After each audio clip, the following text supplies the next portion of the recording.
Selamat pagi, hari ini adalah hari terakhir saya di Erbil, Irak ya. Setelah kurang lebih 1 minggu ada di sini.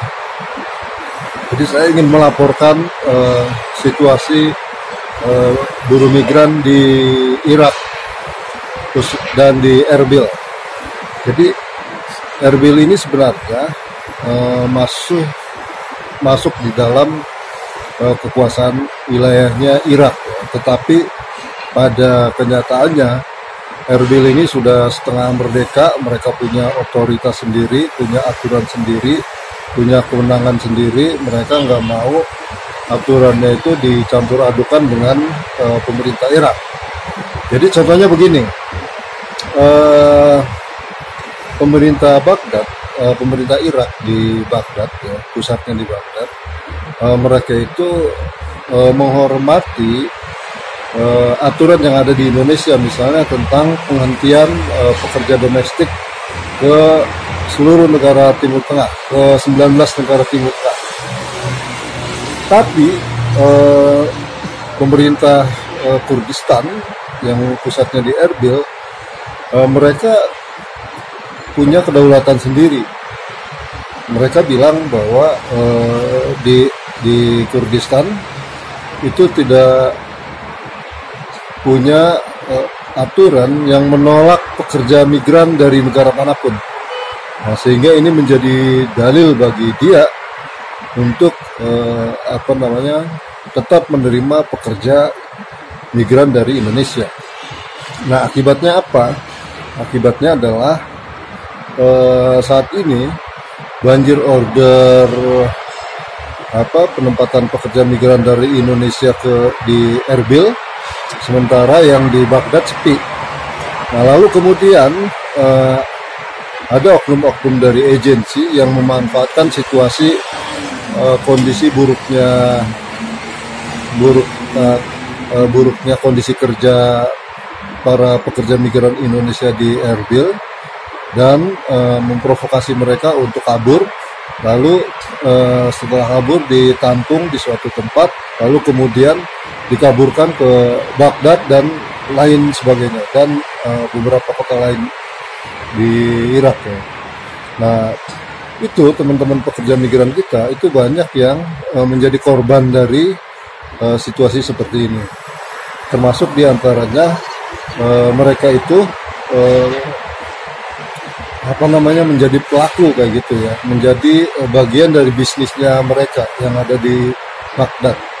Mereka menampung, lalu kemudian di atas nama dia ada yang mengaburkan ke Baghdad.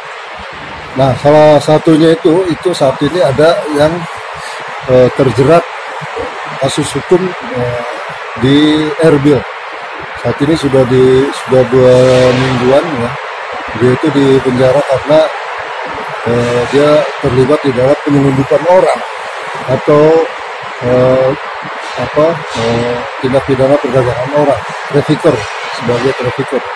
Jadi buruh migran yang menjadi korban trafficking, sekarang dia menjadi pelaku trafficking juga. Ini situasinya tidak enjoy ya, tidak mengenakan bagi kita. Nah, kemudian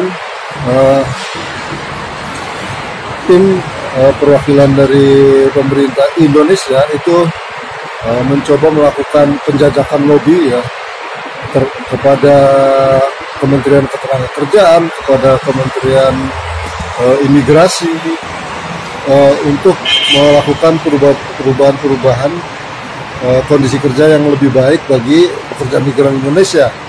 Namun sayangnya kedua menteri itu mengatakan bahwa seandainya pemerintah Kurdistan harus menutup penempatan pekerja migran dari Indonesia, maka semua jenis pekerjaan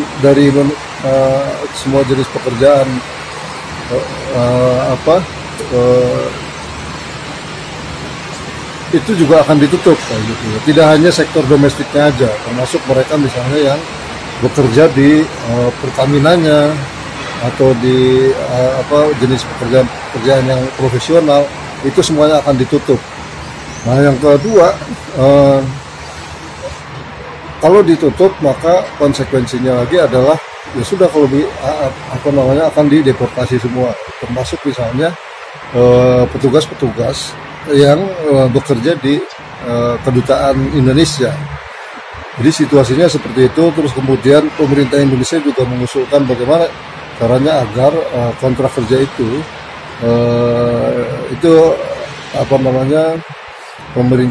perwakilan pemerintah Indonesia diberikan salinannya, sehingga bisa mengetahui bekerja di mana, terus kemudian alamatnya di mana, sehingga ketika ada kasus dapat terlindungi. Nah, jawaban mereka itu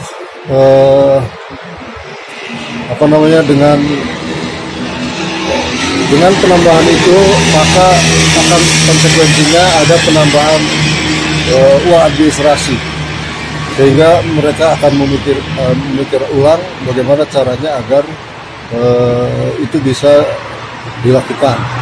Jadi mereka pada intinya itu menolak usulan itu, termasuk menolak usulan tentang perjanjian kerja dengan bahasa Indonesia dan bahasa Erbil dan Inggris gitu ya. Mereka juga menolak secara halus dengan alasan jika perjanjiannya itu menggunakan bahasa Indonesia, menggunakan bahasa Inggris dan menggunakan bahasa Erbil, maka diperlukan SDM tambahan untuk melakukan itu, sehingga ada biaya administrasi tambahannya. Termasuk mereka juga enggan ya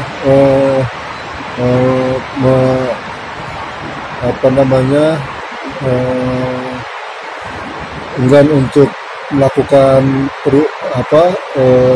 usulan yang kita sampaikan, yaitu tentang adanya standarisasi kontrak kerja. Nah, mereka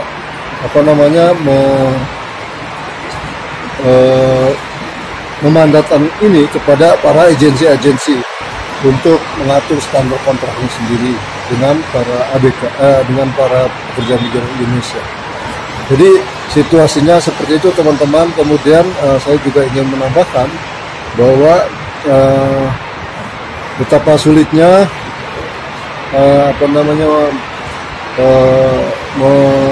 menangani kasus-kasus ketenagakerjaan di Irak dan di Erbil, karena satu negara tapi kemudian di dalamnya ada negara. Jadi aturannya tidak sinkron satu sama lain. Nah, kemudian memang kenapa ada kesulitan untuk memulangkan, salah satunya adalah karena memang ada transaksi uang yang besar di antara pengiriman pekerja migran Indonesia. Jadi satu pekerja migran Indonesia oleh calon majikan itu dibeli seharga $10.000 Amerika atau sekitar 140 juta kepada agen, lalu agen kemudian mendistribusikan kepada sponsor yang ada di Indonesia.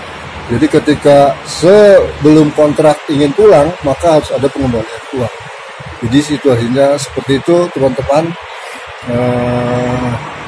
Mudah-mudahan informasi ini dapat memberikan manfaat ya kepada teman-teman semua. Ini adalah gambaran kota Erbil. Ini saya ambil dari Hotel Banoch di pusat kota Erbil. Demikian yang bisa disampaikan. Wassalamualaikum warahmatullahi wabarakatuh.